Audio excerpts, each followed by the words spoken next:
एक समय ऐसा लगता है कि अमेरिका और ईरान के बीच जारी जंग अब बस खत्म हो जाएगी। तभी दूसरे ही पल कोई ना कोई हमला कर देता है।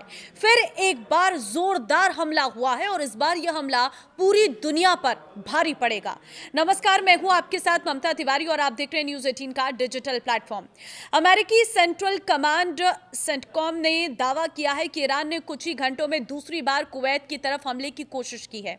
अमेरिकी डिफेंस सिस्टम ने इन हमलों को नाकाम कर दिया और किसी भी अमेरिकी सैनिक या सैन्य संपत्ति को नुकसान नहीं हुआ। इससे कुछ ही देर पहले अमेरिकी सेना ने कुवैत और बहरीन पर एक साथ मिसाइल हमले की जानकारी दी थी। सेंटकॉम ने सोशल मीडिया पर जारी बयान में कहा है कि कुवैत में अमेरिकी बलों को निशाना बनाने की कोशिश करने वाले ईरानी ड्रोन के एक और हमले को विफल कर दिया गया। अमेरिकी डिफेंस सिस्टम ने कई ड्रोन मार गिराए और किसी अमेरिकी कर्मी या अन्य सैन्य संसाधन को नुकसान नहीं हुआ है। अमेरिकी सेना के मुताबिक बुधवार को ईरान ने कुवैत, बहरीन और अन्य क्षेत्रीय ठिकानों की तरफ कई मिसाइलें दागी थी। इनमें से 2 मिसाइलें कुवैत तक पहुंचने से पहले ही गिर गई या हवा में ही तबाह हो गई। वहीं बहरीन की तरफ बढ़ रही 3 बैलिस्टिक मिसाइलों को इंटरसेप्ट कर नष्ट कर दिया गया। सेंटकॉम का यह भी दावा है कि अमेरिकी सेना ने रीजनल वाटर में नागरिक जहाजों और कुवैत में तैनात अमेरिकी बलों को निशाना बनाने वाले कई ईरानी ड्रोन मार गिराए हैं। इसके अलावा अमेरिका ने हॉर्मुज स्ट्रेट के पास स्थित ईरान के कैशम द्वीप पर जवाबी हमले किए हैं। यही अमेरिकी सेना ने ईरानी सेना के ठिकानों को निशाना बनाने का दावा किया है। ईरान ने कहां हमले किए हैं वो जान लीजिए। दूसरी तरफ ईरानी सरकारी मीडिया ने अलग अलग दावे किए हैं।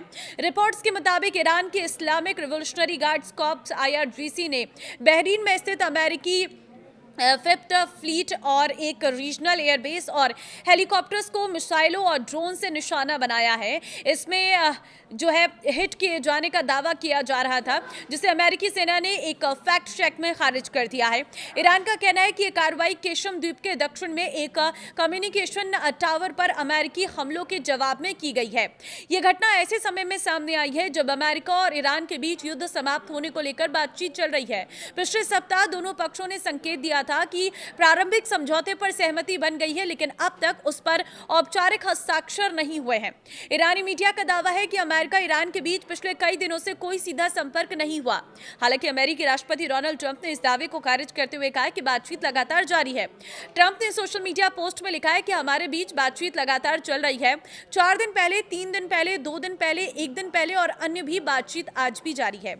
ईरानी मीडिया का कहना है कि पिछले कुछ दिनों से अमेरिका ईरान के बीच कोई सीधी बातचीत नहीं हुई है। हालांकि अमेरिकी राष्ट्रपति डोनाल्ड ट्रंप लगातार दावा कर रहे हैं कि बातचीत जारी है। हॉर्मुज स्ट्रेट पर अब भी संकट बना हुआ है। हाल के दिनों में कुछ जहाजों ने इस मार्ग का इस्तेमाल करने की कोशिश की है, लेकिन कुल ट्रांजिट अभी भी युद्ध से पहले के स्तर से काफी नीचे है।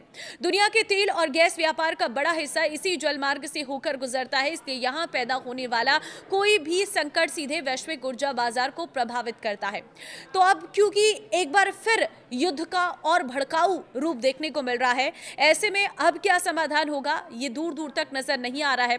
लेकिन जब बातचीत चल रही है, टेबल टॉक हो रही है, फिर क्यों बातचीत बन नहीं पा रही है, ये बड़ा सवाल है। और ये युद्ध कितना बड़ा होगा और कितना अभी ये नुकसान पहुंचाएगा, इस पर सभी की नजरें हैं, क्योंकि इस झगड़े का असर, इस जंग का असर पूरी दुनिया पर पड़ रहा है। भारत भी इससे अछूता नहीं है, क्योंकि आप देख रहे हैं लगातार महंगाई बढ़ रही है, लगातार जो रुपया है वो गिर रहा है। लेकिन बहुत ज़रूरी है कि अब इसका समाधान हो।